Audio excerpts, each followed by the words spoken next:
Bonjour les amis. Aujourd'hui, je vais vous parler un peu d'expliquer un peu les massacres qui ont été perpétrés par Netanyahou il y a quelques jours encore à Gaza. Les gens croient que Netanyahou est un stratège militaire, etc. En réalité, c'est un, un petit tueur de bas étage qui se réfère quand même à ce qu'ils appellent à la loi de Dieu, c'est-à-dire de Yahvé. Voilà comment ça a commencé. Quand Moïse arrive quasiment aux portes de Jérusalem, enfin de ce qu'on appelait à l'époque le pays de Canaan ou Canaan, il est mort. Et là, la suite a été reprise par d'autres, évidemment, pour la continuité du judaïsme.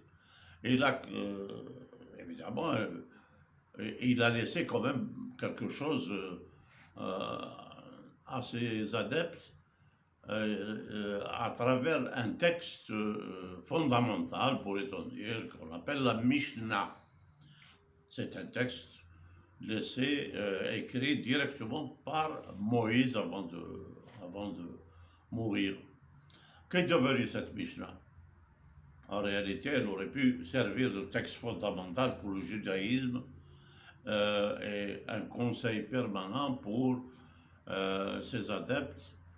Euh, Malheureusement, cette Mishnah a fait l'objet d'interpolations à l'époque euh, à Babylone où qu'un Nabucodonosor avait expulsé de Jérusalem les grands commerçants, les rabbins, eux aussi d'ailleurs étaient intéressés par le commerce, vers cette ville qui deviendra ensuite Bagdad plus ou moins, à quelques hectomètres près.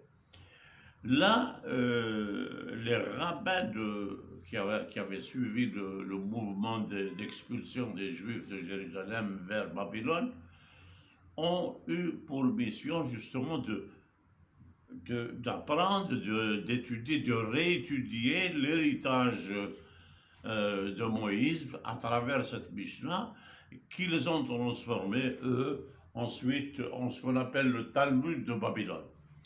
Ce Talmud, évidemment, était quand même assez bien structuré, convenait justement à la mentalité des Juifs de l'époque. Mais il y a quelque chose dans ce Talmud qui a été au fond interpolé, changé, qui ne ressemblait plus à l'héritage écrit laissé par Moussa, le prophète Moussa, Moïse. Ce Talmud contenait justement une prière que les Juifs du monde entier pratiquent, notamment le jour du grand pardon. À ce moment-là, un Juif va à la synagogue, accompagné de deux témoins qui l'entendent prier justement dans le cadre de cette prière qu'on appelle la prière du Kol Nidre, je répète, et qui, à travers son texte, enfin à travers les dires de celui qui prie Dieu à ce moment-là, cette prière-là, en principe, il demande la grâce à Dieu avant même de commettre quoi que ce soit. En réalité, il demande une autorisation de mentir, de tuer, de massacrer les non-juifs, etc. Enfin, il y a toute une panoplie de malfaits à l'autre parce qu'il ne lui ressemble pas sur le plan religieux.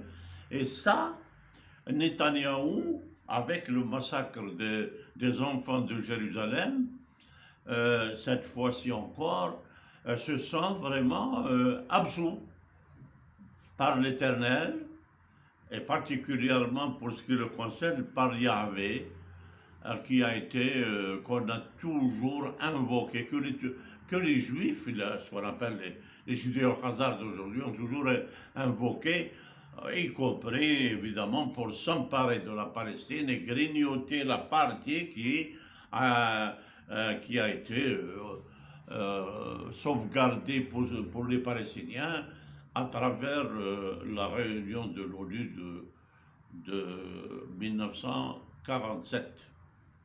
Et là, je vous remercie de votre attention.